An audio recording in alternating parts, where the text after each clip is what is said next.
Hi, and thank you so much for purchasing a 4th Street Creative template. This is the video walkthrough for the property sheet for the distillery. When you first get your link, you'll be directed to this page. You hit Use Template, and that will bring you into your Canva account. And once you're in here, your first step is to head over to File and make a copy. And you want to do that just so that you always have an extra copy on hand for just in case you've made a mistake with your design, or you've taken a few left turns, or you don't like the way it looks, or you can't remember the way that the original file looked. You'll always have that original file to revert back to if you need to start from scratch. So it's a good idea to always have that extra copy as backup.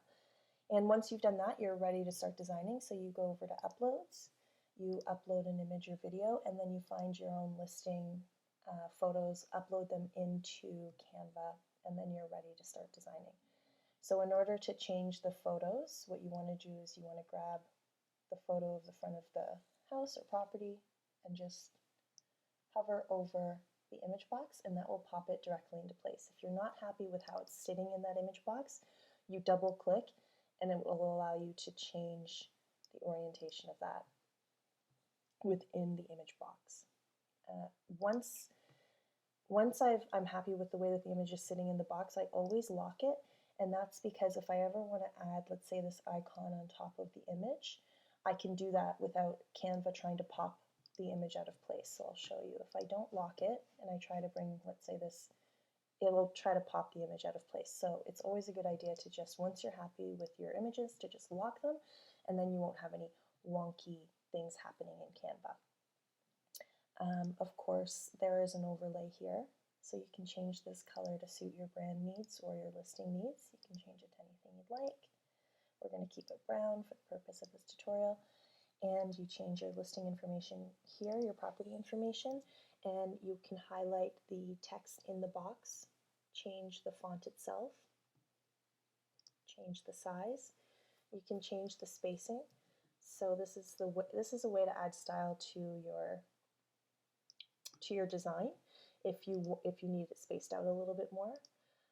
Also, we've included loft 12 behind here, so just keep that in mind that we've actually put the suite number. If it's a suite number, or let's say this isn't a property that has that kind of designation, it's not a townhouse, it's not a suite, it's not a unit, then what you can do is actually put either the name of the street itself or the area.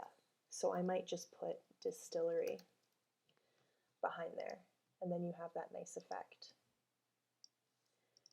I might actually cap that so it's bigger. I've just hit the caps lock key on my keyboard so that everything is a little bit bigger.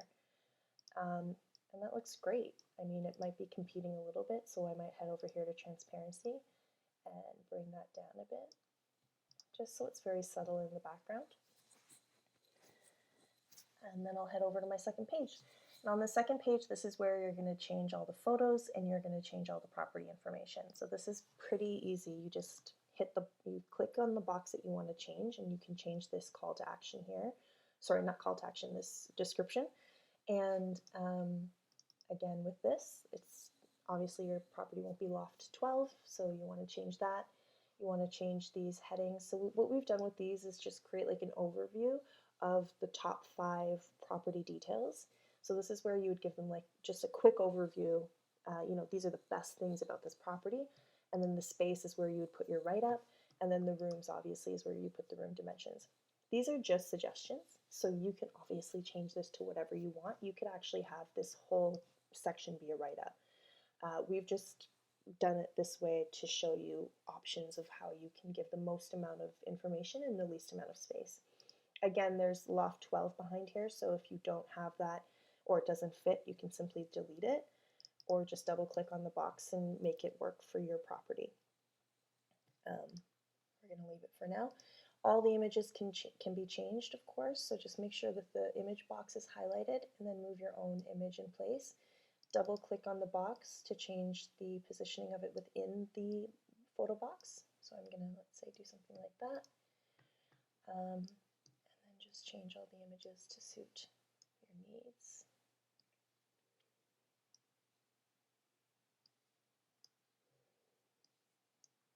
Okay. And it's that quick, it's that simple. Again, just double click on the image if you need to change it in the frame. And then when you're happy with that, you change your name, designation, all of your property info here. What we've done is we've actually, just to create like a really sleek, simplified design, we've written the name of the brokerage here. But if you have your own brokerage logo, then what you're going to want to do is, let me just get it, bring it in. Okay, and then put it into place. You can always delete this guy because you don't need it anymore.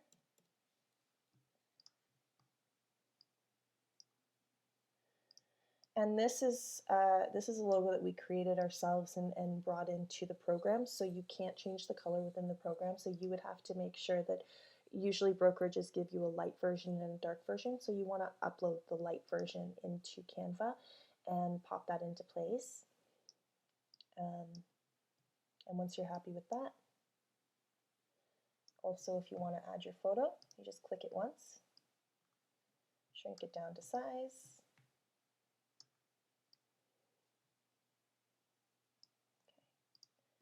And this is quite small, so what I would suggest you do is make it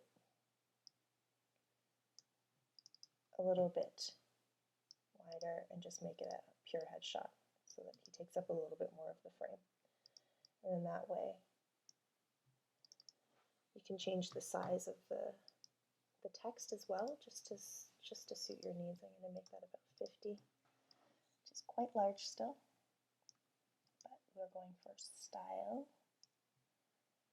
Move that over. Sure, that's all lined up. And once you're happy with the design, you want to head over to download and do PDF print. And if you are having this printed by a professional printer, make sure that crop marks and bleed is selected. And if you're printing it at home, you want to make sure this box is not selected, because if you select this, you'll have crop marks and that will print on your home printer. So professional printing, crop marks; printing at home, no crop marks, and then you download it. Now before we head over there, before you do that step, I missed something very important. You want to go to File and Show Print Bleed. So here you'll see the bleed area of the document. So this dotted line here is where the printer is going to cut, and printers need a little bit of safety around that cut line just in case it deviates a little.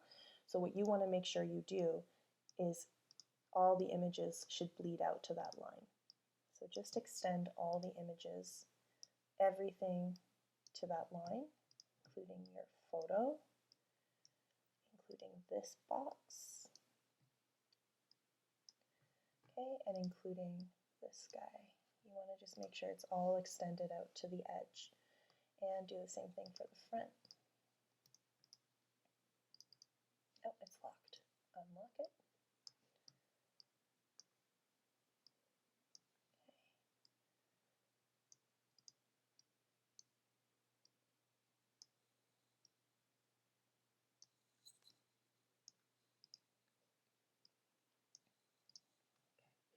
And now you'll see the dotted line, that's where the cut mark's going to be, so we want it to cut right through that word, so that's fine.